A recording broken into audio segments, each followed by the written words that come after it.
घरों के अंदर, बस्तियों के अंदर, शहरों के अंदर, गांव के अंदर, ताकि कहीं पर भी भ्रमणशील न हो। और इस आधार पर हम लोगों ने इस बीमारी को या वायरस के संक्रमण को रोकने में काफी हद तक सफलता भी इस देश ने हासिल की है। यदि हम अन्य बहुत सारे उन देशों के साथ तुलना या साम्यता या एक कंपेरिजन करें जहां पर अभी भी बहुत सारी व्यवस्थाएं खुली हुई है। दूसरी तरफ यह भी सुनिश्चित करना सरकार की, प्रशासनिक अधिकारियों की, हम सबकी जिम्मेदारी है कि लोग अनावश्यक उसकी वजह से भयभीत न हो, लोग अनावश्यक उससे, उन चीजों से परेशान न हो, उनकी परेशानियों को हम जानते जाएं, समझते जाएं और साथ ही साथ उसमें उनकी मदद करें जितना संभव है। क्योंकि यह एक स्वाभाविक तथ्य है कि इस समयावधि में, इस काल में हम बहुत सारी ऐसे मनोरंजक विलासिताओं के या अन्य सामाजिक सांस्कृतिक आयोजनों की जो बहुत समय तक के हम सब लोगों के बीच में ग्राह्यता रही है, उसको हम अपनाते रहे हैं, उस पर एक प्रतिबंधात्मक रूप अपनाया गया। लेकिन यहीं पर प्रशासन और शासन के द्वारा यह हर संभव प्रयास किया गया कि उनकी जरूरतें, जो आवश्यकताएं, महत्वपूर्ण आवश्यकताएं, उस पर हम लोग किसी तरीके से विराम न लगाएं, उसकी अबाध आपूर्ति होती है, बेरोक तो उसका ये होता है। तो आप ही लोगों के माध्यम से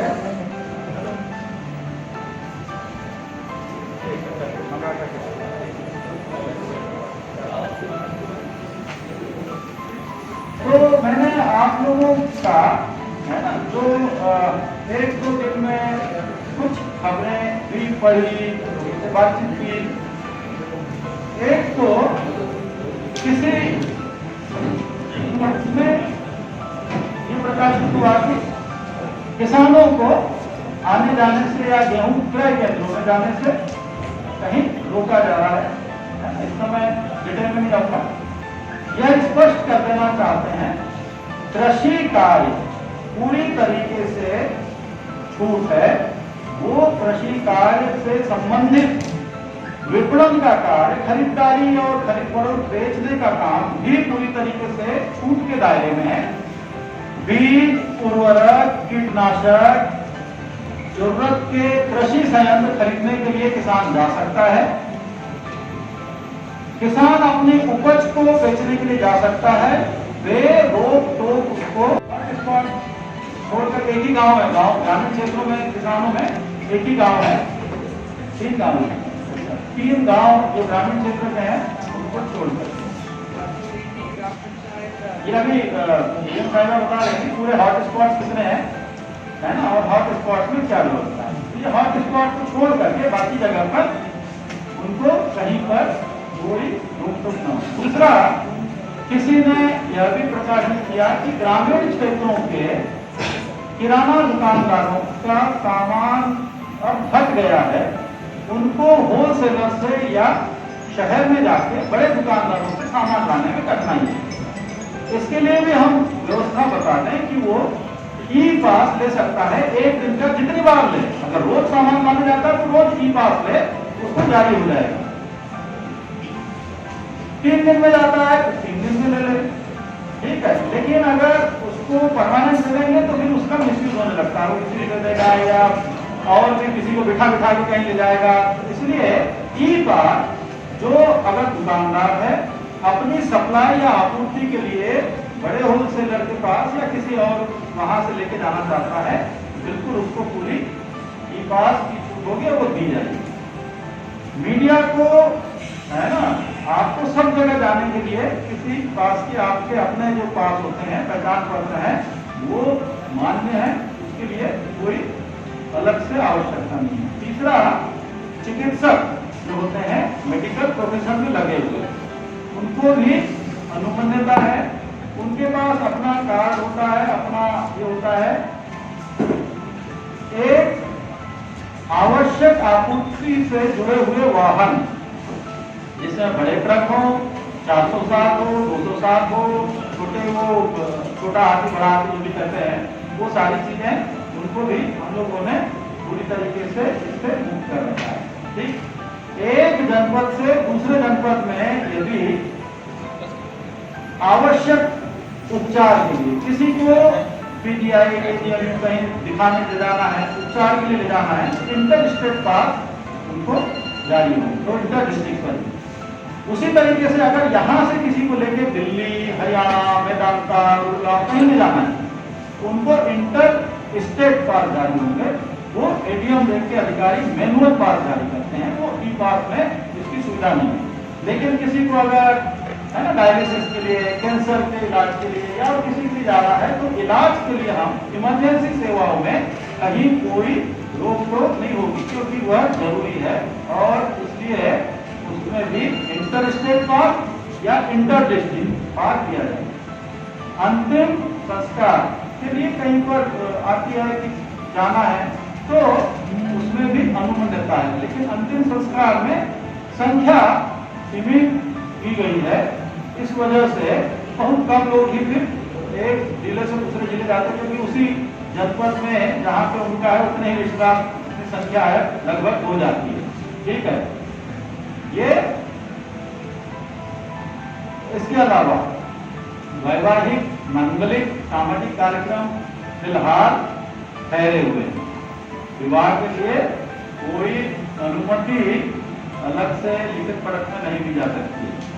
ठीक है, उसे आग्रह किया गया है लोगों से कि उसे पोस्टपोन कर लें, और कई लोगों ने और दूसरे साधनों से वर्चुअल जैसे होता है उससे कर लिया हो, बाद में अपना सर्टिफिकेट सिविल से ले लें, जैसा करें। लेकिन फिलहाल उसके लिए अनुमति वैवाहिक उसके लिए नहीं, ये क्लियर हो जाए। अब हम आते हैं सरकार ने क्या क्या इंतजाम किए। सबसे पहले कोटा में कोचिंग के लिए बहुत तादाद में स्टूडेंट जाते हैं। हर जनपद के 67 बच्चे गए हुए थे, तो उनको सरकार ने वापस लाया, उनका स्वास्थ्य परीक्षण किया गया, उसके बाद में उनको होम क्वारंटाइन में दे दिया गया। माँ बाप की अपनी अंडरटेकिंग पर 14 दिनों के लिए। ये 14 दिनों का होम क्वारंटाइन का तात्पर्य यह होता है कि 14 दिन तक वो कहीं नहीं जाएगा इधर उधर इंस्पेक्शन करने के लिए, अपने घर पर ही 14 दिन रहेगा। और इसके लिए DIOS को अधिकार किया गया है कि डेली DIOS उन 67 बच्चों के नंबरों पर फोन करके रोज उनका हालचाल, उनके स्वास्थ्य संबंधी जानकारी और उनके माँ बाप से पूछेंगे कि और कहीं पर जा तो नहीं रहे, निकल तो नहीं रहे। परिवार वालों से भी मिलने के लिए रेस्ट्रिक्शन। हाँ, वो कम से कम उसने दूसरे रिश्तेदारों से भी मिल सकता है, वही रहेगा, घर में ही रहेगा। ठीक है ना। ये एक अजीब सी बीमारी है, इसका चक्र कहाँ से चालू होकर किधर फैला, आप लोग अब तक के तो लगभग मैं समझता हूँ सभी लोग वाकिफ हो चुके हैं कि कहाँ से है ना, किधर से निकल पड़ता है। ये लड़ाई बिल्कुल गुरिल्ला वार कहिए या कुछ कहिए, अजीब सी है। दूसरा, जो मजदूर यहाँ पर आए थे, पहले उनको आश्रय स्थलों में रखा गया था। आश्रय स्थलों में 14 दिन रहने के बाद अब 14 दिन वो होम क्वारंटाइन में भेज दिए गए। होम क्वारंटाइन में जितने मजदूर गए हैं, वे सारे मजदूर भी कहीं दूसरे काम काज के लिए या कुछ भी करने के लिए उस घर से अपने नहीं निकलेंगे। इसके लिए वहां के प्रधान, चौकीदार, ग्राम पंचायत विकास अधिकारी, इनकी जिम्मेदारी है, और BDO साहिबान और BSA, क्योंकि BSA के पास में अपना एक अमला है, एक कार्मिकों की बड़ी फौज है, वो उनसे पूछताछ करके निगरानी रखेंगे, उनके ऊपर निगरानी। लेकिन 14 दिन के लिए ये मजदूर अगर बाहर नहीं निकलेगा तो खाएगा क्या, करेगा क्या? इसके लिए सरकार ने हर मजदूर के लिए किट तैयार है, जीवन यापन के लिए, भरण पोषण के लिए कि ये आपकी किट है और ये आप लेकर के वहीं पर रहेंगे। इसमें 10 किलो आटा, 10 किलो चावल, इसमें दाल है 2 किलो, आलू है, प्याज है, मसाले हैं, चीनी है, ये पूरी एक किट बना करके उस एक मजदूर के लिए दी गई है। थोड़ा कम था तो आप बता दीजिए, एक परिवार में अगर 3 मजदूर हैं तो तीनों को वो किट हम लोग देंगे, क्योंकि तीनों का लॉस हुआ है, एक ही आदमी का खाने का नहीं, तीनों को नहीं निकलना है, इसलिए तीनों को दिया जाएगा। लेकिन बच्चे और जो मजदूर है उनको नहीं मिलेगा, ठीक है, वो केवल चले जाएंगे। जो व्यक्ति मजदूरी के लिए बाहर जाता है उसके लिए। अब बाकी और मजदूरों को निकालने का काम दूसरे राज्यों से सरकार ने प्रारंभ किया है। ये अनुमानित हम नहीं कर पा रहे हैं कि हर जनपद के कितने मजदूर लौटेंगे, कितने मजदूर बाहर हैं, इस सबका एक सर्वेक्षण कराया जा रहा है। हम लोगों ने कहा है, जैसे आज हम गांव में गए थे, वहां पर पूछा प्रधान से कि आपको क्या है जानकारी है कि आपके गांव के किस किस राज्य में कितने मजदूर गए। राजस्थान गए हैं उदयपुर सूत फैक्ट्री में काम करने, पंजाब गए हैं, उसके मध्य प्रदेश है, हरियाणा है, दिल्ली है। तो ये कई गांव का अपना एक होता है कि यहाँ पे लेबर सुपरवाइजर टाइप के कोई है ना, वो लोग रख लेती कंपनियां या कारखाने, उसका काम होता है फिर मजदूरों को सबको इकट्ठा करके ले जाना, उनका फिर वो ऐसे लोग जिन जिन गाँव में होंगे वो जिस कंपनी से या जिस राज्य से उसका ताल्लुक होगा, अमूमन उन गाँव के लोग वहीं पे ज्यादा जाते हैं, बाकी कुछ अपने से इधर उधर चले जाते हैं। तो ये एक सर्वेक्षण करने के लिए वीडियो को हमने कहा है कि अंदाज लगा करके कर लें कि इस जनपद के टोटल कितने मजदूर बाहर हैं। फिर धीरे धीरे उनके वापसी का क्रम जो प्रारंभ हुआ है, सरकार उन राज्यों के साथ में टाई अप करके बसों से उनको फिर वापस लाने का काम भी कर रही है। आज इस तिथि तक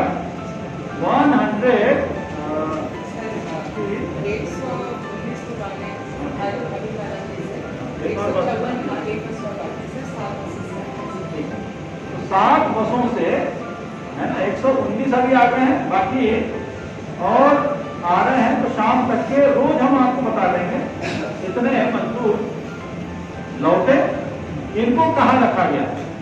इनको भी 14 दिन के क्वारंटाइन में रखा जाएगा और लगभग 15,000 मजदूरों के लिए हम व्यवस्थाएं कराएंगे।